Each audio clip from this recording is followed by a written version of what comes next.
So I'm Deepamala Abesekara from Sri Lanka. I'm here at the 63rd General Assembly, and I see a lot of new delegates at the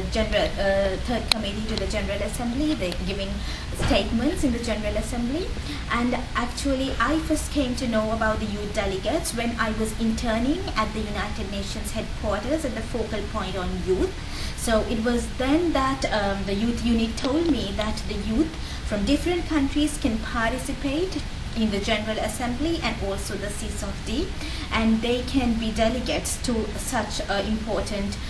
events in the United Nations. And they also told me that as youth that we can take the initiative to see whether we can also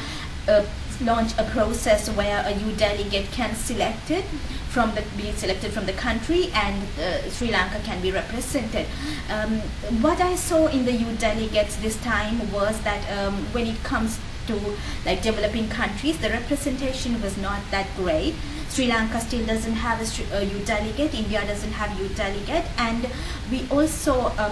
they also insist that there has to be a transparent selection process for a youth delegate to be selected. So I'm happy to see how the youth delegates are working here, and I would like to urge youth from all over the world in different countries to see what as youth they can do to get their governments to understand the importance of youth participation and empowerment in the context of the United Nations, so that they can see whether they can, in a very transparent method, select a youth delegate and bring them to the United Nations General Assembly, give that youth delegate a mandate to go back and also serve the youth who are not privileged to come to the General Assembly.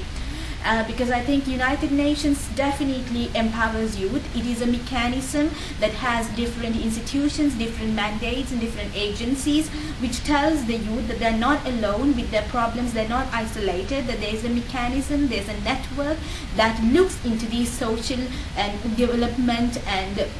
human rights issues. So youth do not have to feel isolated. They have to know that they are empowered, and there is an agency, there's a mechanism that they can get involved in and advocate for their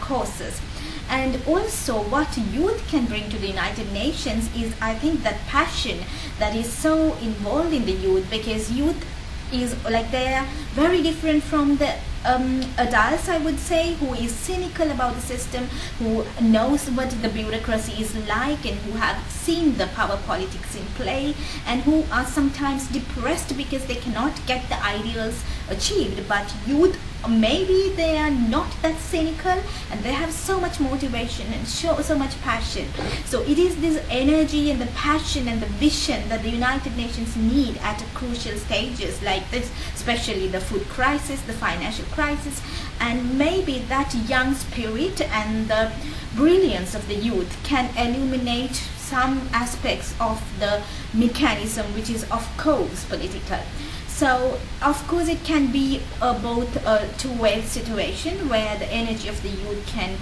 benefit from the United Nations system and vice versa. So I would urge like governments and other entities, youth organizations all around the world to see whether there is a process in place to get a youth delegate to the General Assembly, not because it's a glamorous thing to be in New York in the General Assembly, no, but if you are genuine, if you really want something to happen, if you want a social movement to take place, and if you know that youth have a stand in that, to take that experience back to your country and to carry out a mandate which is very responsible and which would deliver results. So it definitely has to be not for the glamour of it, not for the show of it, not for the personal gain. Of course there can be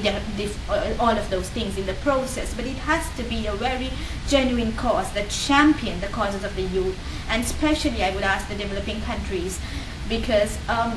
lot of the time the representation is very maybe Eurocentric, I would say. And it is nice because youth from different parts of the world has different priorities. Youth from the developing countries have unemployment, education, things like that, and it won't be the environmental agenda, so to say. So it is nice when a mix of people come from all parts of the world and talk about these issues and come up with action plans to carry it forward. Thank you.